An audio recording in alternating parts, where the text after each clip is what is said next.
Les saludamos con mucho gusto nuevamente en esta 23ª transmisión de Diálogos por la Esperanza en su tercera etapa. En total, llevamos 83 transmisiones. El día de hoy queremos continuar hablando sobre la cultura democrática en nuestro país y los grandes temas para fortalecer la agenda nacional. La maduración de la vida democrática requiere de mucha altura humana, de un proceso que nos abra a la memoria, a valorar los esfuerzos de quienes nos han antecedido, hacer un discernimiento de la realidad actual con una visión de largo plazo y proyección a futuro.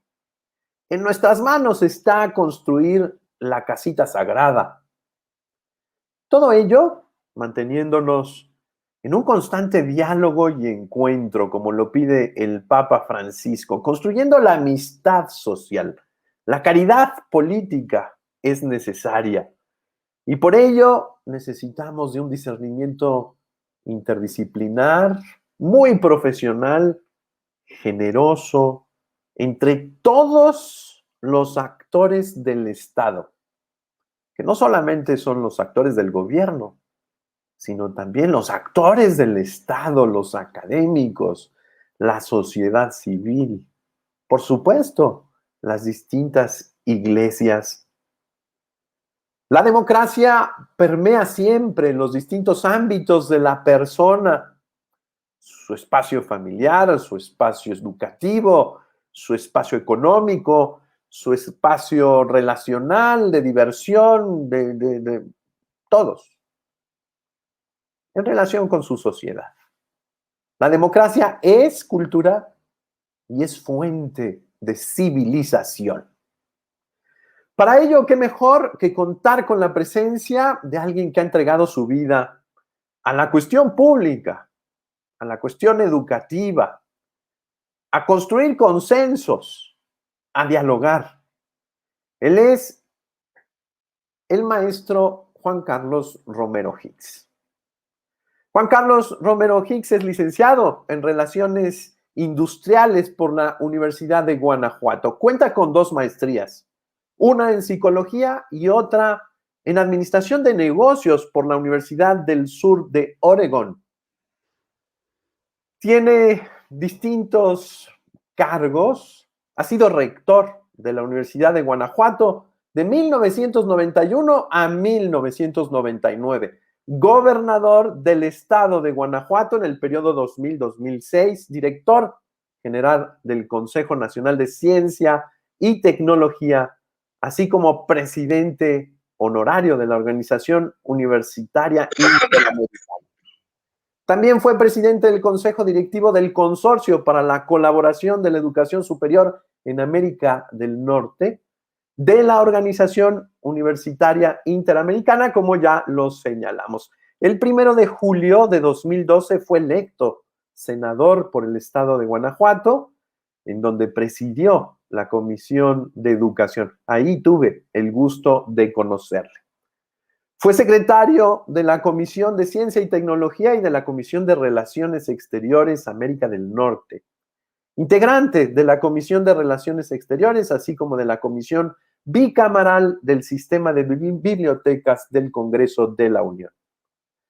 Tras el proceso electoral, el Consejo Local del Distrito Electoral Federal 4 le entregó su constancia de mayoría, que lo acredita ya como diputado federal electo nuevamente del estado de Guanajuato, con lo que confirma su elección consecutiva por 3 años más. Es uno de nuestros primeros diputados que tiene esta posibilidad de reelegirse y hay que decirlo, los números así lo han señalado, pues lo hizo de manera contundente, con cifras que le dan una amplia mayoría y una amplia representatividad. Maestro Juan Carlos Romero Hicks, señor diputado, sin duda alguna, detrás de este logro hay una larga experiencia de trabajo. Lo vimos haciendo campaña, cosa que nos logró mucho. Volvió a peinar su distrito, volvió a dialogar con la sociedad en su conjunto, después de haberle informado ampliamente de lo que se había hecho en su periodo anterior. Bienvenido, maestro Juan Carlos Romero Hicks, qué gusto tenerlo. Padre, un privilegio. Muchas gracias por la invitación. Un abrazo desde aquí, bienvenido. Señor diputado, electo ya y sigue en funciones, ahorita diremos por qué, porque sigue trabajando en la sesión ordinaria del Consejo Permanente de la legislatura anterior. Escuché con atención su intervención en tribuna el pasado 9 de junio. Ahí comentó varias cosas que me llamaron mucho la atención. Usted hizo un llamado a la humildad, hizo un llamado al diálogo y por supuesto está llamando también a todos los actores para ir construyendo esta agenda de futuro que necesitamos. Lo escuchamos. Adelante. Un privilegio estar en esta ocasión, en estos diálogos de la agenda de la cultura democrática para generar esperanza. El artículo tercero de la Carta Magna establece que la democracia no solamente es un régimen político, es una forma de vida. Tenemos que cultivar los valores esenciales de la democracia como son la libertad, la justicia, la verdad, el bien común, el bien ser, el bienestar y sí, el amor de manera principal. Y nuestro país vive en este momento una circunstancia de muchas sombras y de pocas luces. Y cuando nos preguntamos de dónde va a venir la solución, vendrá del alma, del corazón. Lo más cercano y la fibra más sensible que tenemos es la actitud. La actitud es la que nos lleva a la altitud y no solamente a las aptitudes. Y para eso, como se ha reconocido, para aquella democracia se requieren demócratas. Y tuvimos una jornada electoral muy importante el domingo 6 de junio, la más grande en la historia del país de manera simultánea. 1925 ayuntamientos, la renovación de toda la Cámara de Diputados, 300 de mayoría y 200 de representación proporcional. Y adicionalmente a ello, también la renovación de 1062 diputados locales. Tuvimos elecciones de Congreso en 30 estados, haciendo a un lado solamente los casos de Coahuila y de Quintana Roo. Todo el país tuvo elecciones de Congreso local. Para municipios, en el conjunto completo del país hay 2.457, 1.925 se renovaron. Y tuvimos elecciones para municipios en 30 entidades federativas, solamente no las tuvimos en Durango y en Hidalgo. Entonces la pregunta es, ¿qué ocurrió en esa jornada electoral, en donde había un padrón de 93,5 millones de electores, más de 163,000 casillas, casi 1,5 millones de funcionarios electorales en las casillas, nuestros vecinos, los que nos identificaron al llegar a la casilla, los que contaron los votos, los que le hicieron públicos en esa jornada? Y como suele ocurrir en democracia, pues nadie gana todo ni pierde todo. Y por eso se requiere mucha humildad. Recordar que la palabra humildad etimológicamente viene de humus, de tierra. Hay que poner los pies en la tierra. Somos iguales y aspiramos en general a los mismos valores. Y parte de lo que hoy se requiere en la política es mucha humildad, prudencia, que es la virtud por excelencia de la política, sensibilidad, inclusión, sentido común, el menos común de los sentidos, dirían algunas personas. Y como señalan los grandes documentos del Papa Francisco, pues es el diálogo, es ir al encuentro. Y tenemos que ir al encuentro de las demás personas. Cuando uno escucha a los demás, corre el riesgo de aprender. Y en México no nos estamos escuchando. El patrón que nos dio la vida nos dio dos oídos y una boca, dos ojos y una boca, y es al 2 por 1. Y en este ejercicio necesitamos, de alguna manera, abrirnos, encontrarnos en la soledad y encontrarnos en la convivencia social. Hay que entender que el país es plural y la pluralidad es una divisa, no un mal tolerado, y que en este momento nadie tiene la mayoría de las voluntades electorales. En algunos estados, algunos partidos políticos pueden decir que tienen una mayor cantidad de votos acumulados. En la parte federal había 10 partidos políticos. Al terminar esta jornada solamente quedarán 7 partidos políticos. 3 de ellos no logran el umbral del 3%.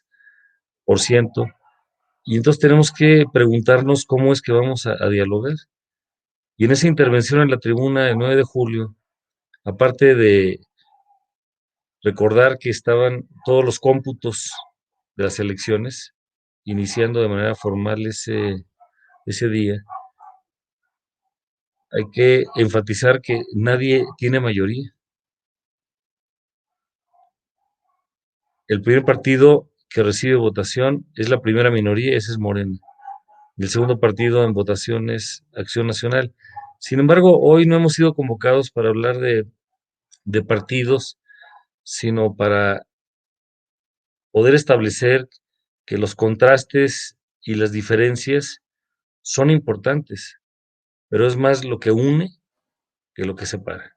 Si me permite, señor diputado, es muy interesante eh, entrar con este desafío fundamental, el desafío humano. Cuando usted estaba hablando, me vino a la cabeza esto de la fuerza inteligente del amor. Sí, necesitamos una fuerza inteligente permeada de caridad, de prudencia, de sabiduría, porque como usted también escuchó al Santo Padre allá en Ciudad Juárez, porque recuerdo que fue en su calidad, si no me equivoco, de senador, el Papa nos decía con el mundo del trabajo, allá en aquel gimnasio, en donde estaba gobierno, empresa, sindicatos, colectivos, etcétera. El Papa decía, tenemos que aprender que hay que perder algo para que ganemos todos. El desafío es ver la unidad, ver el todo, no generar mayor división, no generar mayor conflicto, no alejarnos, sino acercarnos, no entrar en una dinámica de diferencias, sino de encontrar los caminos comunes. Y bueno, usted ya se dirigía para allá, después de señalar que efectivamente yo coincido con usted, fue una fiesta democrática, fue una fiesta ciudadana, porque las elecciones fueron hechas por los ciudadanos. Los ciudadanos hablaron y los ciudadanos pusieron parámetros, marcaron línea. Por supuesto, tenemos que decir también, y yo le pediría ahí que nos ayudara a ver algunas cuestiones preocupantes que también nos deja esta elección con relación a la cultura democrática, al Estado de Derecho, etcétera. Pero yo quisiera mantenerme en esta tónica. ¿Cómo construir estos acuerdos? ¿Cómo entrar en esta dinámica de incluir las voces de todos? México es muy plural, México es muy diverso, es heterogéneo. Así que tenemos grandes desafíos. Hablemos pues de los desafíos de la cultura democrática de nuestra patria. Recuerdo con mucha reflexión esa visita de hace 5 años, el 10 de febrero de 2016, Así en es. Ciudad Juárez, el Papa hablando sobre el mundo del trabajo. ¿Qué se requiere en este momento? Primero necesitamos una agenda nacional estratégica que pase por los 3 órdenes de gobierno, municipio, estado, federación, las gubernaturas, se renovaron 15 gubernaturas el domingo pasado en lo electoral, los congresos locales, el Congreso de la Unión, que son ambas cámaras, el Senado de la República y la Cámara de Diputados, y los poderes judiciales, tanto el federal como el local. Y esto se logra en un diálogo interactivo que hoy no tenemos y que tenemos que reconocer y propiciar. Y el diálogo debe ser con la sociedad, porque al final del día los poderes públicos tienen que representar al actor estelar de la democracia, que es el ciudadano, es el que paga y es el que manda. Entonces, primer elemento, necesitamos una agenda nacional estratégica. Segundo, necesitamos reconocer que tenemos varias crisis y varias de ellas no siempre son suficientemente visibles. Uno, la más profunda es la pérdida del alma, los valores y las instituciones. Segundo, la crisis crónica, que es la falta de atención integral a la pobreza, la desigualdad y una economía que no redistribuye el ingreso. Educación, salud, vivienda, agua, alimentación, seguridad social, entre otros aspectos. Tercero, el que más preocupa, que es la violencia junto con la inseguridad. Cuarto, la que más irrita, que es la corrupción acompañada de la impunidad. Y quinto, recientemente, por parte de algunos actores públicos, es el asalto a las instituciones. Todo esto, al final del día, se resume en la parte de lo que se refiere a la crisis en 3 aspectos. Uno, Estado de Derecho. Dos, contrapesos republicanos. Y 3, ciudadanía. Si el país quiere salir adelante, necesitamos estos 3 elementos: Estado de Derecho, Estado de Derecho, Estado de Derecho. Contrapesos republicanos, para no quedarnos en el país de un solo hombre o regresar a la presidencia imperial. Y entender que la Carta Magna establece 3 poderes: el legislativo, el ejecutivo y el judicial. Todos son igualmente importantes y deben de reconocerse en sus atribuciones separadas, pero también en su búsqueda de encuentro para poder tener un diálogo a favor del país. Y llama la atención que en el desarrollo de la Constitución, el primer poder no es el ejecutivo, es el legislativo, porque el legislativo tiene, en el caso federal, 2 fuentes. Uno, la representación de la población, que es la Cámara de Diputados, y dos, la del Pacto Federal, que es a través del Senado de la República. Entonces, parte de lo que tenemos que hacer hoy es, con mucha humildad, reconocer que no estamos dialogando, que no estamos buscando encuentros y que no tenemos esa agenda desarrollada. Y que debemos de asumir, como señalaba Manuel Gómez Morín, que fue un constructor de instituciones, fue rector de la Universidad Nacional, fue de los principales proponentes de la creación del Banco de México y del partido político Acción Nacional en el que milito. Podemos tener controversia de inteligencias, mas no disociación de corazones. La Muy inteligencia bien. nos sirve para conocer la verdad y el corazón nos sirve para practicar la voluntad hacia la libertad y el amor, y eso es lo que tenemos que reconocer en este momento.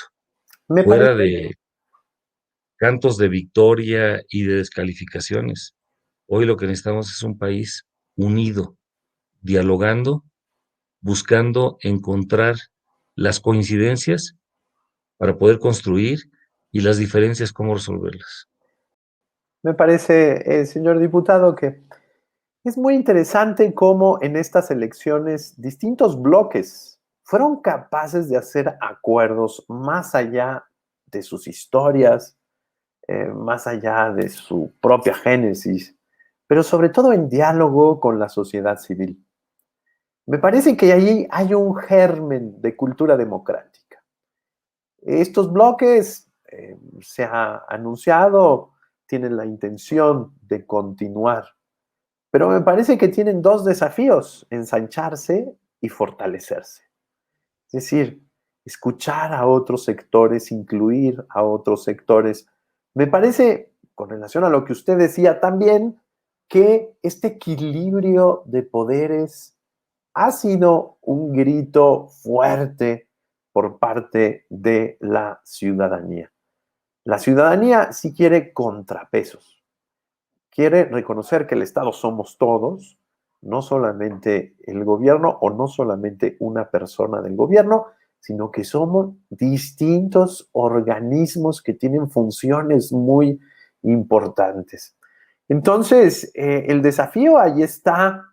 Creo que el legislativo ahora tendrá que salir no solamente hacia el otro poder, sino sobre todo hacia la sociedad, buscar caminos, vasos comunicantes, encontrarse con los académicos. Gracias a Dios ahora han salido desplegados, gracias a Dios ahora se han manifestado, gracias a Dios, curiosamente, y me parece benéfico, ahí se han agrupado las distintas visiones y me parece que es posible hablar con todos. México necesita crecer, no solamente votar, sino participar constantemente, ejercer la ciudadanía, acompañar a sus autoridades, vigilarlas, por supuesto, no en una dinámica de miedo, de desconfianza, sino en una dinámica de colaboración continua para poder gobernar y resolver realidades complejas. El problema de la desigualdad, el problema del desarrollo social y económico, pero sobre todo el problema cultural. ¿Quiénes somos? ¿A dónde vamos? ¿Qué queremos de este país? ¿Cómo nos vamos a reconocer en nuestra pluralidad? Usted utilizó varios términos. En primer lugar, esta cuestión de la ruptura del alma, que yo le pediría también si nos pudiera eh, contar un poco más de lo que usted aprecia de esa cultura del alma. Adelante. Cuando uno busca las causas de fondo, tiene que buscar cuál es el primer motor. Y tenemos que reconocer que el problema de fondo de este país es un problema de ética, es un problema de falta de valores. Cualquiera de los otros cánceres a los que me referí, la pobreza y la desigualdad, la economía que no distribuye ingresos, la inseguridad, la corrupción, el asalto a las instituciones, tienen problemas porque no le hemos dado la dimensión más importante a los valores. Y en esto nosotros asumimos la doctrina social y tiene que ver evidentemente con el respeto por la persona humana, la solidaridad, la subsidiariedad, la justicia, la verdad, el bien común, el bien ser, el bienestar y también la belleza, uno de los valores fundamentales que a veces olvidamos. No sé por qué a veces algunas frases de sabiduría popular permean más de lo necesario y alguien de repente dice que todo en exceso es malo. En este caso no. No conozco una persona que tenga exceso de valores, exceso de verdad, exceso de libertad con responsabilidad, exceso de amor. Esas personas aún no existen. Tenemos que poner la ética por delante y eso va con un aspecto de un déficit pendiente que es educar en ciudadanía. México tiene, y lo digo con mucho respeto, muchos habitantes, pero pocos ciudadanos, en el sentido crítico, autocrítico, propositivo y comprometido. Uh En -huh. un país de poco más de 126 millones de habitantes y reconociendo el concepto sociológico de nación allende las fronteras, en donde tenemos como 36 millones de mexicanos en la Unión Americana, porque también tienen una identidad de lengua, de cultura, en muchos casos de religión. Necesitamos formar mejores ciudadanos. La Constitución nos lo dejó muy fácil. Uno, educar a los hijos y no lo hacemos de manera plena. Dos, el hacer las contribuciones a los impuestos y en muchas ocasiones se le da la vuelta. Tres, ver la parte de el servicio militar y tampoco se hace con sentido serio en muchas ocasiones y finalmente la posibilidad de votar y de ser votado, pero la palabra civitas que viene de ciudad y de formación en ciudadanía tiene que volverse a revisar y en eso no hemos tenido una suficiencia al día de hoy. La subsidiariedad, que es un principio fundamental de doctrina social, nos indicaría tanta sociedad como sea posible y tanto gobierno como sea necesario. Cuando hay un problema en las sociedades más desarrolladas, la sociedad voltea a verse a sí misma, no voltea a ver al gobierno. Y lo digo con mucho respeto. Las soluciones no van a venir de los partidos y de los gobiernos de manera principal, ni tampoco de las ideologías. Necesitamos reconocer que ese es un déficit y es un pendiente que nos llevaría en una frase que quiero enfatizar. ¿Por dónde va a venir la solución? Es ciudadanía con ética actuando en sentido estratégico. Ciudadanía con ética actuando en sentido estratégico. Ya todo lo demás, si hay partidos políticos, y hay elecciones, y hay una serie de interacciones, se van acomodando a la forma de ser y de pensar de cada uno de los habitantes de este maravilloso lugar llamado México, en todos los trozos del alma que tenemos, sus 32 entidades federativas, sus 2.457 municipios, en la familia, en el barrio, en la colonia, en la comunidad, en el sindicato, en la cooperativa, en las iglesias, en las empresas, en las universidades, en todo el espectro social, nos urge esa ciudadanía con ética actuando con sentido estratégico. Maestro Juan Carlos, hay dos temas en donde quisiera detenerme un poco. En primer lugar, es sorprendente el día de hoy la participación de la mujer en el poder legislativo. Es muy interesante ver cómo ya estamos así ligeramente a una cuestión de equidad parlamentaria, por decirlo así. Y por el otro lado, me gustaría mucho revisar las cifras de nuestros votantes. ¿Cuál es su parecer? Algunos celebran este 52%, un poquito más. Algunos, ahora sí que es la historia del vaso medio lleno y el vaso medio vacío. ¿Cuál es su parecer? Lo escuchamos.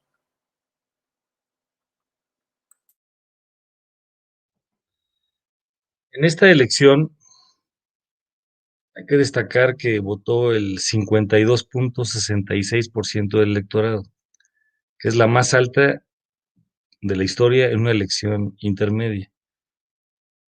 Sin embargo, todavía queda casi la otra mitad que no votó por el motivo que haya sido. Y en el caso de ¿Podremos, la mujer, podremos decir que la pandemia eh, es todavía, pues ahí, un punto a considerar? Es decir, a pesar de la pandemia, este 52.66% es positivo. pues es alentador, pero no es suficiente, porque lamentablemente traemos la inercia de que en elecciones intermedias votan menos personas. Entonces, por ejemplo, voy a dar algunos datos. En las elecciones en las intermedias anteriores votó el 47%, en la inmediata anterior 44% y en la inmediata anterior 42%. Estoy hablando de las intermedias de las elecciones presidenciales. Por algún motivo, la ciudadanía no se expresa. Y hay que entender que votar es un derecho y es una obligación. Es el momento en que todos somos iguales. Y como señalamos, si no votas, pues no te quejes. Hay que votar en libertad y hay que votar para asumir responsabilidades y finalmente tomar algunas de las decisiones. Regresando al tema de la mujer, se ha ido reconociendo su espacio y no es ninguna concesión graciosa. De las 15 gubernaturas, 6 de ellas fueron ganadas por mujeres. Teníamos ya 2 mujeres gobernadoras en Coahuila y la jefa de gobierno de la Ciudad de México, entonces ahora habrá 8 gobernadoras. Eso es algo que no existía en el conjunto principal del país y abre otros criterios de política pública y de actuación. Y por lo que se refiere a la Cámara de Diputados, a reserva de que se desahoguen los litigios y se hagan los anuncios formales que tienen como límite el 23 de agosto para las 300 diputaciones de mayoría y las 200 de representación proporcional, la estimación al día de ayer del Instituto Nacional Electoral eran 246 mujeres. Es decir, estamos a 4 lugares para tener mitad y mitad, 250 y 250. El 49.2% de quienes estarán probablemente en San Lázaro serán mujeres. Y esto le da una dimensión novedosa a la vida pública y una transversalidad para que absolutamente todos los temas, sean de pobreza y desigualdad, de economía, de inseguridad, el medio ambiente, cualquier tema, siempre nos preguntaremos, ¿y cuál es la óptica desde el punto de vista de la dignidad de la mujer? Y ese es un aspecto en donde el México de hoy se ha ido modificando. Se hizo una reforma constitucional en el año 2013, cuando estuvimos en el Senado de la República, y México es de los pocos países del mundo que envió un mensaje desde la Constitución para que, para, en general, los cargos de elección popular de ayuntamiento, Congreso local, Congreso de la Unión, y ahora el INE lo hizo para las gubernaturas, la mitad de las candidaturas sean para mujeres y la mitad de las candidaturas sean para hombres. Esto apenas estamos reconociéndolo y seguramente que potenciará muchos cambios. Ha hecho usted una campaña. Lo hemos visto a través de las redes sociales, en múltiples encuentros, diálogos, en la banqueta, en la calle, en los mercados, en los espacios públicos. ¿Qué vio en la gente? Mucho dolor por, por la pandemia, por las enfermedades, los fallecimientos, la falta de interacción, por ejemplo, en las escuelas, o los que hemos tenido el dolor por no de perder un hijo, en mi caso el año pasado, es un dolor espantoso. No acompañamos. Gracias. Y hay muchos problemas de salud, pero no solamente de salud física, de salud mental, de salud emocional y de manera principal de salud espiritual, en el sentido amplio. Hay una enorme cantidad de necesidades y expectativas. Algunos no están satisfechos con la democracia. Y hay que entender que la democracia no solamente son elecciones, es el momento estelar, es el más visible, pero la democracia se construye todos los días. Hay una enorme cantidad de problemas por la crisis económica que traemos, la pérdida de empleos, el cierre de negocios, la falta de atención al campo. Y hay aspectos, sobre todo en el otro México, en México rural, donde hay temas que habrá que ver con mucha sensibilidad, profundidad y amplitud, que son los derechos humanos de nueva generación. Por ejemplo, el derecho al agua, el derecho a la conectividad para Internet. En el caso nuestro, y agradezco a nuestros electores en el distrito, la mitad de las casillas eran rurales. Y entonces cuando me preguntan de los municipios, y es Guanajuato, es San Felipe, San Diego de la Unión y Ocampo, en el estado de Guanajuato, muchas personas creen que solamente existe el México de la cabecera urbana. San Felipe, por ejemplo, es el segundo en el número de electores del distrito, es el 9.8% del territorio de Guanajuato, 513 comunidades, más de 1,600 kilómetros de carreteras rurales y muchas comunidades sin agua y sin conectividad. Esa es la otra parte del México que vibra, que siente y que ambiciona mejores condiciones. Eso es lo que nos da una campaña política, un baño de pueblo, un baño de humildad y el reconocimiento de que hay mucho más por hacer en salud, en educación, empleo, en agua, en conectividad, en Estado de Derecho, en la atención integral del medio ambiente, en muchos aspectos que no están suficientemente resueltos. A un ex rector de la Universidad de Guanajuato, director también de CONACYT, gobernador, presidente de la Comisión de Educación del Senado, de la Cámara de Diputados, no puedo dejar de preguntarle, en materia educativa, ¿cuáles son los principales desafíos? Quisiera dejarle esa pregunta, después quisiera tener una pequeña intervención para pasar a conclusiones así muy concretas, quizá de señalar en materia de otros temas tan importantes, también como es este tema del medio ambiente, de la cuestión energética, de la cuestión, por supuesto, pues de los efectos tan curiosos que estamos viviendo en materia ambiental. Adelante, maestro Romero Hicks.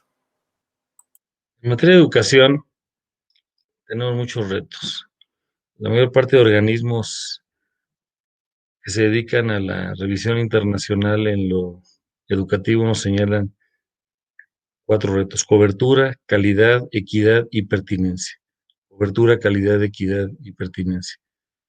Y en el caso nuestro, con las escuelas cerradas prácticamente desde mediados de marzo del año pasado por razones de la pandemia y una programación gradual en algunos lugares para regresar a clase, pues traemos muchos problemas. El asunto de la salud emocional, la falta de la convivencia entre nuestros alumnos y alumnas, la falta de convivencia con los profesores, el cambio de la educación y la atención en las casas, donde no era común este tipo de conducta anteriormente. Y tenemos que reconocer que, por ejemplo, primero hay que revisar el modelo educativo. El modelo educativo no estaba diseñado para ser virtual. Segundo, el modelo de evaluación tampoco estaba diseñado para eso. Tercero, el modelo de formación de docentes siempre es eh, un tema pendiente y no es algo que se concluya. En ningún lugar del mundo se concluye el modelo educativo, el modelo de evaluación y el modelo de formación de docentes. El otro, como sociedad, es la formación de padres y madres de familia. No tenemos una deuda porque la educación tiene en los padres y las madres de familia el primer derecho y el primer deber educativo. Y es probablemente la función más importante que tendremos en la vida, pero para eso no hemos sido debidamente formados. Entonces tenemos que hacer mucho de participación de madres y padres de familia, de interacción. No me gusta que se hable de la palabra escuela. La palabra escuela nos lleva a la imagen de un edificio, Así es, sí. de un cuerpo y el alma. Uh -huh. El alma es la construcción de una comunidad educativa. Así es. Entonces sería mejor establecer otros conceptos como una comunidad de aprendizaje en valores, Uh -huh. que está en el encuentro, porque la educación es un tema de conocimientos, habilidades, valores, conductas y actitudes, y además el otro problema de daño cerebral que tenemos es que creemos que cuando ya cerramos un ciclo de primaria, secundaria, preparatoria, universidad, ya terminó. Y hoy es educación durante y para toda la vida. Si algo hace el ser humano desde el primero hasta el último suspiro de vida, es desplegar su capacidad de aprender, de amar y de comprometerse. Así Y es. eso nos hace diferentes al resto de la creación. Y luego hay que entender que la educación no solamente es la escuela, es la familia y es todo el espectro social, porque todo el espacio educativo social es un lugar donde se puede aprender y el reto es ver si son valores o son antivalores o qué tipo de conductas estamos haciendo. Tenemos mucho por hacer en materia educativa. Se han hecho reformas constitucionales. La más reciente se promulgó en 2013. En otra ocasión ya platicamos y en otra seguramente platicaremos las leyes reglamentarias. Pero si por cambios de ley se tratara, el país estaría sobre resuelto. La ley de educación se ha cambiado más de 200 veces Así es. y eso no significa que cambie la realidad, pero traza formas de deber ser. Entonces tenemos un tema muy delicado, insuficientemente atendido, que es el tema educativo. Para Y a cerrar veces, este tema educativo, perdón, maestro, pero a mí me parece genial la iniciativa del Papa Francisco con el Pacto Educativo Global, ¿no? En donde nos dice dos cosas, entre otras muchas, dice, por favor, no se espere todo del gobierno, es ingenuo, no lo pueden hacer todo. Es decir, en la comunidad educativa se requiere siempre la corresponsabilidad. Y el segundo tema que me encantó fue este tema de la aldea global. Para educar a un niño se requiere de toda la aldea, es decir, de la sinergia positiva, de la sinergia corresponsable de sociedad y gobierno, medios de comunicación, espacios deportivos, espacios culturales, espacios de escultismo, espacios de toda índole, inclusive, por supuesto, el mundo económico, social, religioso, cultural, etcétera. Todos necesitamos concentrarnos en que lo más importante es el ser humano. Y el ser humano, la manera de cultivarlo es educarlo. Es decir, si uno quiere educar a un ser humano, lo educa, lo capacita, le ayuda a desarrollar sus capacidades. Yo tengo que decirle que el día de hoy, por razones evidentemente de fin de curso, es decir, las universidades que nos ayudan a impulsar esto, particularmente la UBAC, tiene sus graduaciones y demás, nos han pedido mover un poco el espacio de grabación, por eso no estamos en vivo, pero yo le ofrezco estar el martes a las 7 de la noche pendientes de sus comentarios. Yo invitaría al maestro Juan Carlos Romero Hicks a hacerlo, quizás sus múltiples ocupaciones no lo permitan, pero ahí estarán las plataformas y las redes sociales para que dialogue con nosotros. Estaremos pendientes y, por supuesto, quisiéramos dialogar. Este país necesita diálogos de esperanza. ¿Cómo sí? ¿Hacia dónde tenemos que ir? ¿Cuáles son las cuestiones? Ya no detenernos tanto en ese, como dice un señor obispo, pugilato de la vida política constante de nuestro país, sino bajarnos de ese pugilato para entrar en una dinámica de sentarnos juntos, hombro con hombro, para ver juntos el futuro de nuestro país. Pasamos a las conclusiones, si le parece bien, señor diputado y diputado electo, los dos. Adelante. en sentido estricto, no hay conclusiones porque el mundo no se detiene. Así Hay es. aproximaciones De sobre acuerdo. qué es lo que tenemos que hacer a futuro y lo que hemos derogado el día de hoy sobre la agenda democrática del país es que todavía necesitamos, uno, formar en ciudadanía; dos, una agenda nacional estratégica; tres, necesitamos una participación de la sociedad de manera más organizada, porque la agenda no debe ser solamente pública o gubernamental, la agenda debe ser de la sociedad, porque para ser representante se requiere informar y consultar. Y si eso no se hace, pues lo que tenemos es un aislamiento. Todavía no es común este diálogo frecuente. Hay que promover otros instrumentos ciudadanos, los observatorios ciudadanos, los, los encuentros de las autoridades en donde van a la plaza pública a escuchar qué es lo que está aconteciendo. Necesitamos abrir formas de comunicación. Afortunadamente ahora ya con todo el tema de las redes, internet, estos mecanismos de videoconferencia nos permiten alguna manera de acercamiento, pero no es suficiente. falta el contacto humano, el mirarnos de cerca a los ojos, el reconocernos, usando una frase fuerte en sentido figurado, desnudarnos. En la parte de cómo se hace cuando uno hace estas conductas de examen de conciencia, dolor de corazón, propósito de enmienda y la corrección de lo que está aconteciendo, porque también tenemos muchos pecados de omisión. Y en esto, La humildad con que usted empezaba, necesitamos aplicárnoslas en un examen de conciencia serio. Estoy de acuerdo, señor diputado, lo interrumpí, siga, por favor. estábamos terminando, padre. Muy bien.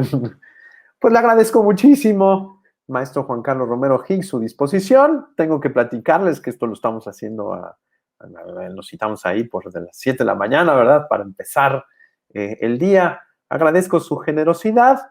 Le felicito de nueva cuenta por esta campaña, por estos resultados. Y le digo, aquí estamos para dialogar con ustedes y, por supuesto, para hacer camino juntos, que este es el grande desafío. Cambiar nuestra cultura, porque ya no podemos esperar que nos hagan las cosas, sino que tenemos que ser partícipes, tenemos que ser corresponsables y todos, de alguna u otra manera, tenemos algo que aportar. La participación también es un camino educativo que nos va mostrando la realidad y nos va permitiendo reconocer sus fortalezas, sus debilidades, pero sobre todo, ahí donde falta nuestro trabajo. Creo que este México lo que necesita es gente que se empeñe por esta dimensión del bien común. Muchas gracias, señor diputado. Un privilegio, México nos necesita. Hay que ver el sentido de la responsabilidad nacional. Y la palabra responsabilidad viene de dar respuesta a las cosas. Así No es, tenemos derecho a responder, fallar.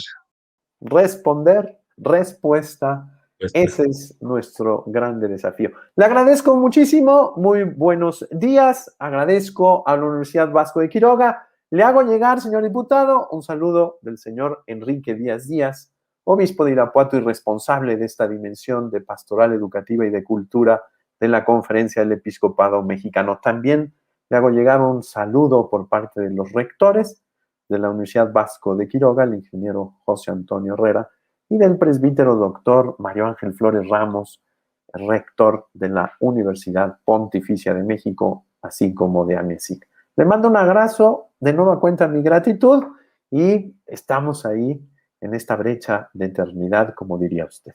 Un abrazo. Gracias. Saludos a todos. Un abrazo. Gracias por la invitación. Gracias por hacernos pensar, reflexionar y adentrarnos. Buen día. Gracias, Buen Pepe, día. nuestro productor ejecutivo, el licenciado José Martínez.